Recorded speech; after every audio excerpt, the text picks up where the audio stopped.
إن الحمد لله نحمده ونستعينه ونستهديه ونستغفره ونعوذ بالله من شرور أنفسنا وسيئات أعمالنا. من يهده الله فلا مضل له ومن يضلل فلا هادي له. وأشهد أن لا إله إلا الله وحده لا شريك له، وأشهد أن محمدًا عبده ورسوله صلى الله عليه وسلم. يا أيها الذين آمنوا اتقوا الله حق تقاته ولا تموتن إلا وأنتم مسلمون. يا أيها الناس اتقوا ربكم الذي خلقكم من نفس واحدة وخلق منها زوجها وبث منهما رجالا كثيرا ونساء، واتقوا الله الذي تساءلون به والأرحام إن الله كان عليكم رقيبا. يا أيها الذين آمنوا اتقوا الله وقولوا قولا سديدا يصلح لكم أعمالكم ويغفر لكم ذنوبكم، ومن يطع الله ورسوله فقد فاز فوزا عظيما. My dear brothers and sisters in Islam, as we have mentioned week after week, we see the bloodshed, we see the warfare, we see the atrocities, the destruction, and the devastation. We've seen it for months, but we've seen it, those who are older have seen it historically for decades. One nation after another, one community, one village after another. We've seen our community, the Ummah at large, start to wake up. We've seen people start to distinguish who are the real enemies, who are the hypocrites, who is with us and who is against us. Allah subhanahu wa ta'ala in this process makes clear for us, even though it is already had been made clear, but through these actions it becomes clearer for those who are not able to see. We've seen people take action and direct blame. Many who stand out and blame other countries and blame the international community and blame one organization or another, and those who blame world leaders, and those who blame whoever. But in reality, little of the time is focused on our own selves. This ummah is not granted victory by numbers. This ummah is not granted victory by having the mightiest weaponry or the greatest army or any of these things. This ummah is granted victory through the obedience of Allah subhanahu wa ta'ala, through upholding the commandments and prohibitions of Allah subhanahu wa ta'ala. This ummah is granted victory through fearing Allah subhanahu wa ta'ala.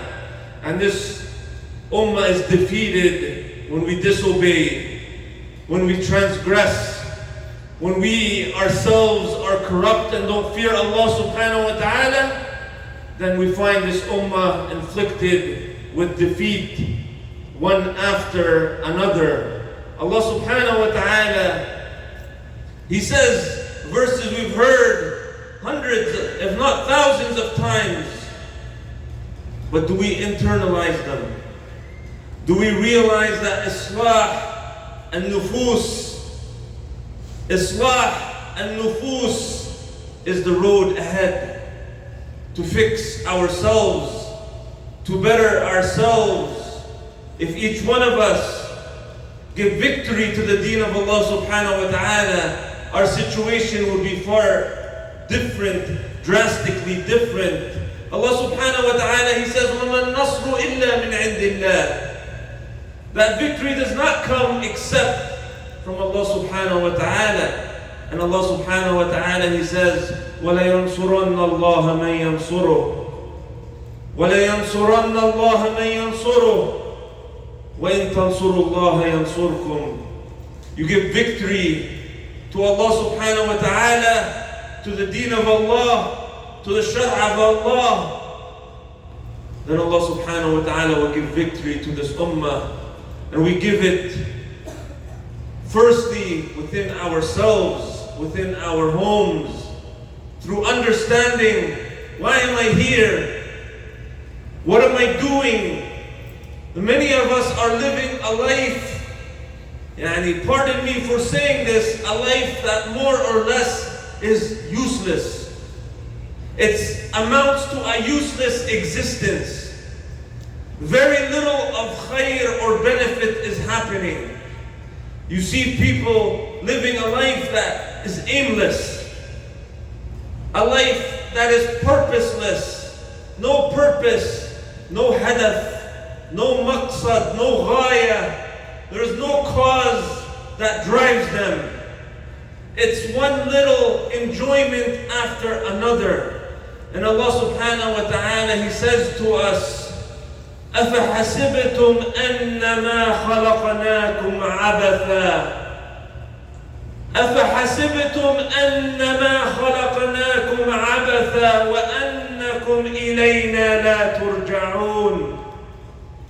Have you not thought Allah subhanahu wa ta'ala just created us without a purpose, uselessly? Have you thought that Allah subhanahu wa ta'ala created us hakada, just go about doing whatever? Have you not thought that Allah subhanahu wa ta'ala created us with a great purpose? He didn't leave us without commandments. He did not leave us without prohibitions. He did not leave us without reward and punishment. He did not leave us without Jannah and Nar. Allah subhanahu wa ta'ala, He reminds us that no matter where you come and where you go, have you thought that you will not return back to Allah subhanahu wa ta'ala? We all know without a doubt, but the application is not there. The implementation is not where it needs to be. Allah subhanahu wa ta'ala, He says, وَمَا خَلَقْتُ الْجِنَّ وَالْإِنسَ إِلَّا لِيَعْبُدُونَ. Allah subhanahu wa ta'ala, He has not created mankind or jinnkind except for this honorable purpose. The greatest purpose of your existence, to worship Allah subhanahu wa ta'ala, to be close to Allah subhanahu wa ta'ala, and He is not in need of us. He is not in need of our ibadah. He is not in need of anything. Allah subhanahu wa ta'ala, He's not in need of us. مَا أُرِيدُ مِنْهُمْ مِنْ رِزْقٍ وَمَا أُرِيدُ أَنْ يُطْعِمُونَ إِنَّ اللَّهَ هُوَ الرَّزَّاقُ ذُو الْقُوَّةِ الْمَتِينَ. He doesn't need from us provision. He doesn't need from us food or drink. He is the continuous provider. He is the all-strong, the almighty Allah subhanahu wa ta'ala. And it is an honor, it is the ultimate blessing to be a slave, to be a servant, to be a abdilillah. This is out of the mercy of Allah subhanahu wa ta'ala that He allowed you, He honored you to be His slave. This is from the mercy of Allah subhanahu wa ta'ala that you have some sila, some connection, some closeness to Allah subhanahu wa ta'ala. But then when you reflect on this lifespan, on this journey, maybe at one time or another, you came to clean the house of someone who just passed away. You came to clean the house of someone who just passed away. And you see the the items that were accumulated over the lifespan. You see a house that has gotten old. You see a handful of items. And this is the hayat al-dunya. This is what it amounts to. Little or nothing. But in the end, we go back to Allah subhanahu wa ta'ala. Al-Fudayl ibn Iyad, one day he asked a man, how old are you? He said 60 years old. He said, from the day you were born until now, you were on a journey back to Allah subhanahu wa ta'ala. And the man said, Inna lillahi wa inna ilayhi raji'un. To Allah we belong, and to Him we shall return. Commonly we say this when someone passes away, or when someone goes back to Allah subhanahu wa ta'ala. And Al-Fudayl, he asked him, do you know the tafsir of this? And the man said, no. And Al-Fudayl, he said to him, that you are a slave to Allah subhanahu wa ta'ala. You are a abd lillah, and to Allah you shall return. And whoever knows this, he said to him, then he knows that you will be brought forward in front of Allah subhanahu wa ta'ala one day. And he said, and whoever knows that he will be brought forward in front of Allah subhanahu wa ta'ala one day, that he knows that he will be mas'ool. And whoever knows that he will be accountable, and whoever knows that he will be accountable and questioned, then he will bring forward the answers to the question. This is where it all amounts to. This is what it all comes down to. So the man says to Al-Fudayl, what's the solution? Mal-hila. And Al-Fudayl says to him, it's easy, it's simple. He says, do good in what remains, and you will be forgiven for what has passed you by, what has occurred in the past. But if you're not able to do good in what remains and you do bad, then you will be accountable for the bad that you have done and for what has passed you by. This life journey comes down to this. فَمَنْ ثَقُلَتْ مَوَازِينُهُ فَأُولَٰئِكَ هُمُ الْمُفْلِحُونَ. Whomever's scale is heavy, those indeed are the successful ones. What are the scales heavy with? What are the scales heavy with? The abd who is worshipping Allah subhanahu wa ta'ala and who is busying himself with striving to please Allah. He will find this on the scale. He will find what he did and what he was driven for heavy on his scale. To busy ourselves with doing good. It's important to understand that when calamity falls upon us, or when calamity falls upon the Ummah, it does not mean that Allah subhanahu wa ta'ala does not love you. Some people fall into this misconception, and it's because of how we understand this worldly life. We think if I love Fulan, that I wouldn't want something dislike to happen to him. But Allah subhanahu wa ta'ala does not. We look at things from this worldly point of view, this physical, tangible, materialistic, things that affect how we feel and what we can touch and see. But Allah subhanahu wa ta'ala controls the heavens and the earth. Allah subhanahu wa ta'ala has made a covenant with His servants. What is this covenant? That this dunya is not for you. This dunya is not for you. It's not meant for you. Don't be fooled to spend your life chasing this dunya when this dunya is not meant for you. What matters is to preserve your deen. What matters is that Allah subhanahu wa ta'ala blesses you to be guided on the deen of Allah subhanahu wa ta'ala. Allah subhanahu wa ta'ala has prepared a Jannah. Allah subhanahu wa ta'ala has prepared a Jannah. And it is for those who gave from themselves, gave from their wealth, lived the life to please Allah subhanahu wa ta'ala. This is what is required of us. I'm saying very basic Islamic principles, but it's not enough to know them in theory, and it's not enough to think that you have some understanding, but where is the drive to implement?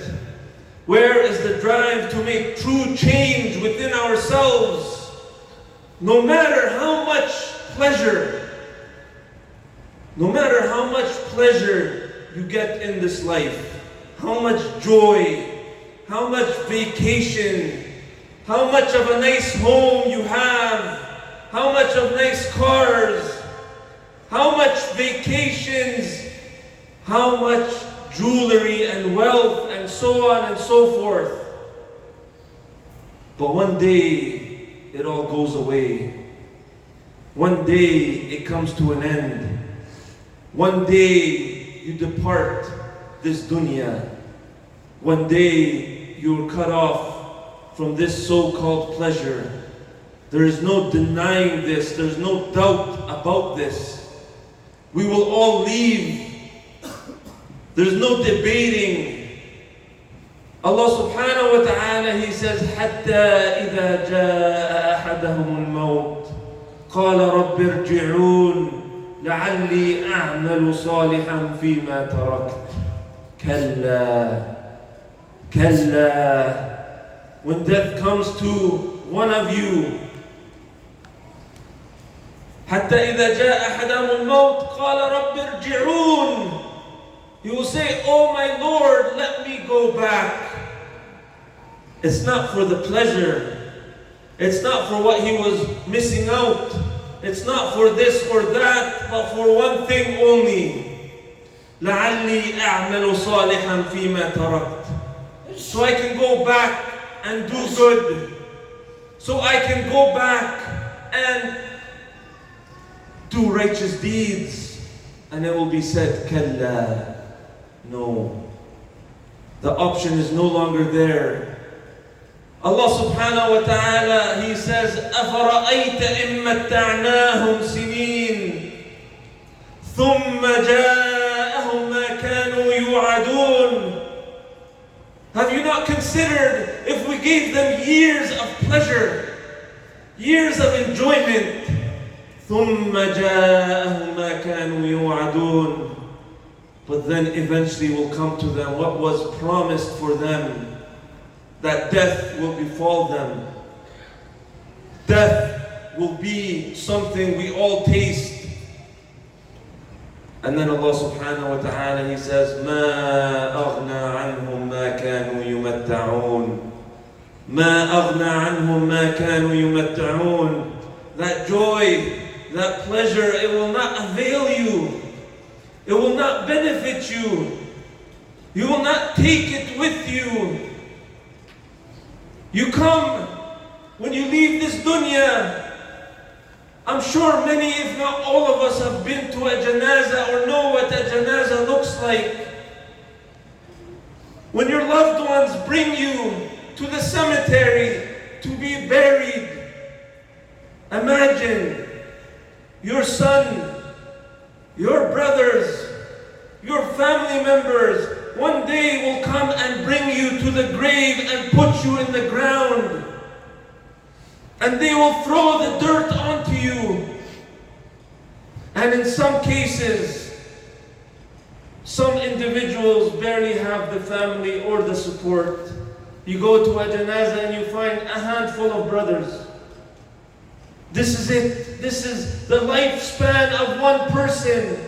From birth till death, and you come at his janazah and you find 5 people. This is the hayat al-dunya. And those people who loved you so much, and they bury you, and they may stand there for 20 minutes, 30 minutes, an hour, if they're generous, 2 hours. I guarantee you they're not spending the night with you. I guarantee you they're going to leave and they're going to carry on. And what are you left with? What are you left with? The questions that await you. And Allah subhanahu wa ta'ala would make firm those righteous believers. يثبت الله الذين آمنوا بالقول الثابت في الحياة الدنيا وفي الآخرة. Allah subhanahu wa ta'ala will keep steadfast and firm those who believed, those who had real iman in this life and in the hereafter. When they're asked, who is your Lord? Man Rabbuk?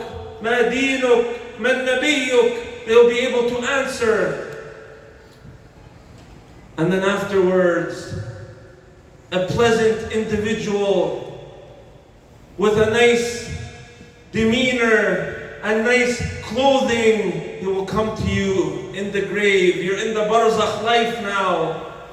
The dunya is far gone. The dunya is behind you. You will only remember it as moments, as hours.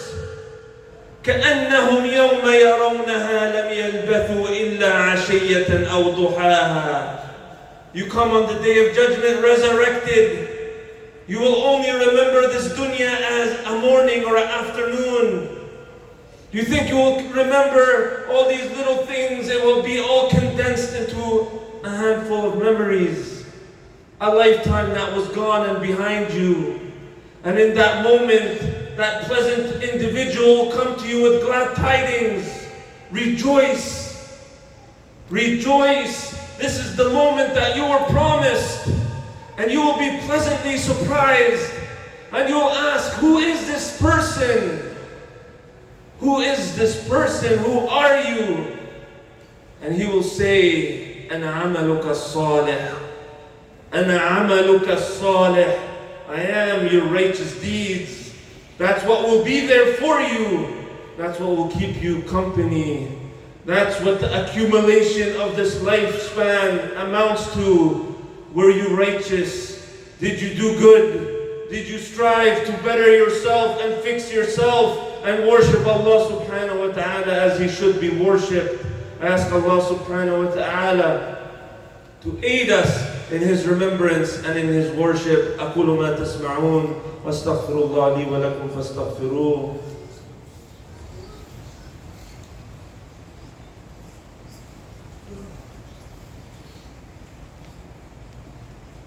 الحمد لله رب العالمين والصلاة والسلام على نبينا محمد وعلى آله وصحبه ومن والاه. My dear brothers and sisters in Islam, it is time for us to make a real change. A real change in our relationship with Allah subhanahu wa ta'ala. A real fixing of ourselves. How is it that we worship Allah subhanahu wa ta'ala? What is it that really matters to us? Abu Darda radiyallahu anhu, the beloved companion, he said, لولا ثلاث ما أحببت البقاء. He said, if it wasn't for these three things, I would not love to remain in this dunya. If I was to ask you, and basically implying, these are the three things most beloved to me in this dunya. If I was to ask any one of us, what is most beloved to you in this dunya? What is dear to your heart? What do you get the most joy out of? Many of us will say, our friends, our family, this and that. Abu Darda, here he says, ظَمَأْ الْهَوَاجِرِ.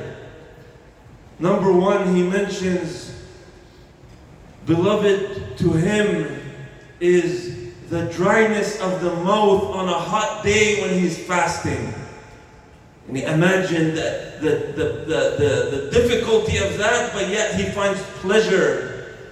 If those who remember when we were fasting in the summer and the days were 18 hours, and those who worked outside, there was challenging days, but there is a ladha in pleasing Allah subhanahu wa ta'ala. And he said, number 2, as-sujood fil layl, the qiyam, the night prayer, to stand alone with Allah subhanahu wa ta'ala. He found joy, he found raha, he found hudu, he found these feelings in the pleasing of Allah subhanahu wa ta'ala. Many of us, when we're thinking of these things, we associate difficulty, we associate hardship. And the last one he said is hilaq al-dhikr, the circles of remembrance of Allah subhanahu wa ta'ala. The gatherings such as these, and the gatherings where we talk about the deen of Allah subhanahu wa ta'ala, this is what brought him the most joy. This is what made him want to be in this dunya for those moments. It's time that we realize that the real joy and the real tranquility is in giving, not taking. Even though this seems like opposite to what we might think. We might think that we get joy out of taking and being gifted and being given. But the people who give are more happy. The people who do good are more happy. These are tricks of shaitan to make you feel like you cannot pray Qiyam al-Layl, it's too hard for you. You cannot fast the fasting in the summer here, it's too hard for you. But when you engage, you become better. And you find joy and raha in the ta'ah of Allah subhanahu wa ta'ala. There's nothing in this journey of life that will matter except doing such things. You notice what he mentioned was not necessarily matters of fara'id. Because nowadays, when we're talking about deen, many people struggle with the bare bone basic, the minimums. These should be established. They should not be up for debate, whether you're praying salawat al-khams or not. This should not be, this should be well established in your life. Whether you're giving your zakat or not. There should be no struggles in these areas. We strive in the nawafil, but we establish the fara'id. Sisters should not have an issue being modest and wearing their hijab. This is what makes us a Muslim, is to do the obligations and follow the commands of Allah subhanahu wa ta'ala. So each and every one of us, look internally, look at yourself, better yourself, and when we eat better ourselves, the situation of the ummah would be vastly different. I ask Allah subhanahu wa ta'ala to bless this ummah and give victory to the believers. Allahumma ansur al-Islam wa a'izz al-Muslimin. اللهم اغفر لنا ذنوبنا وإسرافنا في أمرنا اللهم ادخلنا الجنة برحمتك يا أرحم الراحمين اللهم كن لإخواننا في كل مكان اللهم كن لهم عونا ونصيرا اللهم آتنا في الدنيا حسنة وفي الآخرة حسنة وقنا عذاب النار وصل اللهم على محمد وعلى آل محمد وأقم الصلاة